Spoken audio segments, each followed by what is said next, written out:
Olá pessoal, sejam bem-vindos ao nosso canal. Hoje vamos para mais uma aula de Ciências Humanas. Vamos falar sobre um assunto super importante, muito cobrado, que é sobre cidadania e democracia.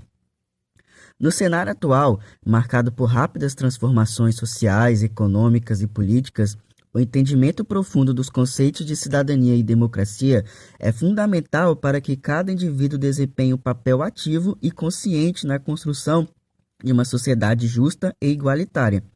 A aula de hoje propõe uma imersão na origem, evolução e aplicação desses conceitos, destacando eventos históricos relevantes e analisando sua trajetória no contexto específico do Brasil. O conceito de cidadania vai além de um simples status legal. É um conjunto complexo de direitos e deveres que o indivíduo possui em uma comunidade. Engloba não apenas a participação ativa na esfera política, mas também a responsabilidade social e o respeito aos direitos alheios. Democracia, por sua vez, é um sistema de governo onde o poder político é exercido pelo povo, seja diretamente ou indiretamente através de representantes eleitos. Isso não se limita apenas ao processo eleitoral, mas implica uma participação contínua na tomada de decisões políticas e na preservação dos direitos fundamentais de todos os cidadãos.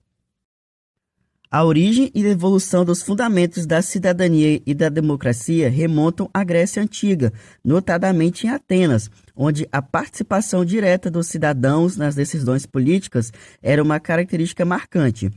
Apesar desses direitos serem restritos a homens livres nascidos na cidade, excluindo mulheres e estrangeiros, essa ideia influenciou a compreensão moderna de cidadania. Vale ressaltar que a evolução dos conceitos de cidadania e democracia não foi algo linear. Durante grande parte da história, no período do absolutismo, os monarcas detinham poderes absolutos, exercendo controle irrestrito sobre seus reinos. A Magna Carta de 1215, ao limitar os poderes monárquicos na Inglaterra, estabeleceu as bases para a ideia de limitação do poder governamental. A Revolução Francesa, em 1789, foi um marco decisivo que inspirou movimentos em todo o mundo, incluindo o Brasil, ao proclamar os princípios de liberdade, igualdade e fraternidade. Essa revolução desencadeou uma onda de mudanças políticas e sociais, influenciando a configuração dos estados modernos. A busca por direitos fundamentais ganhou força com a Declaração Universal dos Direitos Humanos em 1948, consolidando princípios universais que transcendem fronteiras nacionais. Esses eventos históricos refletem a constante luta pela garantia de direitos, limitação do poder e promoção dos valores democráticos. A trajetória desde a Grécia Antiga até os documentos contemporâneos delineia uma narrativa complexa e contínua na busca pela construção de sociedades baseadas na justiça, igualdade e participação cidadã. A evolução dos conceitos de cidadania e democracia no Brasil é uma jornada complexa, intimamente entrelaçada com sua rica e multifacetada história. Durante o período colonial, a cidadania estava restrita a uma elite privilegiada, com pouca participação popular nas decisões políticas. Com a chegada do século XIX e os movimentos pela independência, começaram a surgir debates sobre direitos civis e políticos, moldando gradualmente a concepção de cidadania. O processo de abolição da escravatura no final do século XIX trouxe à tona questões de igualdade e inclusão, ampliando a discussão sobre quem deveria ser considerado cidadão no país. A transição para a República, em 1889, e as subsequentes constituições refletiram essas mudanças, estabelecendo novos parâmetros para a participação na vida política. A era Vargas viu avanços e retrocessos nos direitos sociais e políticos, culminando na promulgação da Constituição de 1934. No entanto, a ditadura militar que se instaurou em 1964 representou um período de supressão das liberdades democráticas. A Constituição de 1967 consolidou o autoritarismo e somente em 1885, com o processo de redemocratização, o país viu o retorno à democracia. A Constituição de 1988, promulgada durante esse período, é considerada a Constituição cidadã, por sua ênfase nos direitos fundamentais e na participação popular. Desde então, o Brasil passou por desafios e avanços na consolidação democrática, enfrentando questões como inclusão social, a representatividade e a garantia de direitos para todos. A história constitucional do país reflete essas transformações, destacando a importância da evolução contínua na compreensão e prática da cidadania e democracia no contexto brasileiro. Atualmente, o conceito moderno de cidadania vai além dos direitos civis e políticos, incorporando dimensões sociais e econômicas. Busca-se uma cidadania plena que garanta a igualdade de oportunidades, respeitando a diversidade e promovendo uma participação ativa na construção de uma sociedade mais inclusiva e justa. O acesso à educação, saúde, moradia e emprego tornaram-se elementos essenciais dessa perspectiva contemporânea. Ao compreender profundamente os conceitos de cidadania e democracia, os indivíduos capacitam-se para contribuir ativamente na construção de uma sociedade mais justa e participativa. A análise da origem, evolução e aplicação desses princípios permite uma reflexão sobre o papel de cada um na promoção de uma cidadania plena e no fortalecimento dos valores democráticos em nossa comunidade. A história é uma narrativa dinâmica que continua a ser escrita, e cada geração tem a responsabilidade de contribuir para a evolução positiva desses fundamentos. Para finalizar nessa aula, vamos resolver duas questões para ver como que esses conceitos podem ser cobrados na sua prova.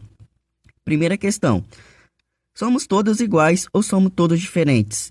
Queremos ser iguais ou queremos ser diferentes? Houve um tempo em que a resposta se abrigava segura de si no primeiro termo. Já faz um quarto de século, porém, que a resposta se deslocou. A começar da segunda metade dos anos 1970, passamos a nos ver envoltos numa atmosfera cultural e ideológica inteiramente nova, no qual parece generalizar-se a consciência de que somos diferentes de fato e de direito. É o chamado direito à diferença, o direito à diferença cultural, o direito de ser sendo diferentes. O autor apresenta uma característica das democracias contemporâneas. Essa característica combate a exclusão social na medida em que a. possibilita que a cidadania seja estendida a grupos minoritários, b. impede que a educação escolar promova a consciência de classe, c. admite que a justiça elimine os desequilíbrios entre pobres e ricos, e d. obriga que as cotas garantam participação política aos marginalizados. Então, pessoal, conforme nós vimos na nossa aula, o conceito moderno de cidadania não é apenas a participação política, mas também a questão dos novos direitos sociais, políticos, a questão de incluir os grupos minoritários. É sobre isso que o autor está falando aqui, principalmente nessa parte final, como ele diz, é o chamado direito à diferença, o direito à diferença cultural, o direito de ser sendo diferente. Então, o autor está falando dessa característica marcante das democracias contemporâneas. Essa característica que ele fala combate a exclusão social na medida em que, nossa resposta vai ser aqui a letra A, possibilita que a cidadania seja estendida a grupos minoritários. Portanto, essa é a nossa resposta. Vamos então para a nossa segunda questão. O Conselho Nacional de Saúde é formado por 48 conselheiros titulares e seus respectivos primeiros e segundos suplentes, representantes de associações e movimentos sociais de usuários do Sistema Único de Saúde, entidades de profissionais de saúde, de prestadores de serviço e empresariais da área de saúde, comunidade científica e governo federal. Então a questão pergunta: a composição do órgão citado no texto atende a um princípio democrático ao a. consolidar o controle privado da gestão, b. assegurar a participação da sociedade civil, c. garantir a arrecadação de recursos tributários e d. favorecer o modelo empresarial de fiscalização. Então, pessoal, a nossa resposta aqui correta é a letra B. A composição do órgão citado atende o princípio democrático ao assegurar a participação da sociedade civil. Então, nós estamos vendo aqui que no Conselho Nacional tem representantes de associações e movimentos sociais, entidades profissionais de saúde, prestadores de serviço. Então, nós temos vários setores, principalmente da sociedade civil, participando desse conselho e estabelecendo, assim, um princípio democrático. E assim a gente finaliza mais uma aula. Pessoal, deixa aqui nos comentários o que vocês acharam, se conseguiram entender os conceitos, porque o feedback de vocês é muito importante. Não deixe de se inscrever no canal, curtir o vídeo para que mais pessoas sejam alcançadas. Fique com Deus, tchau, tchau.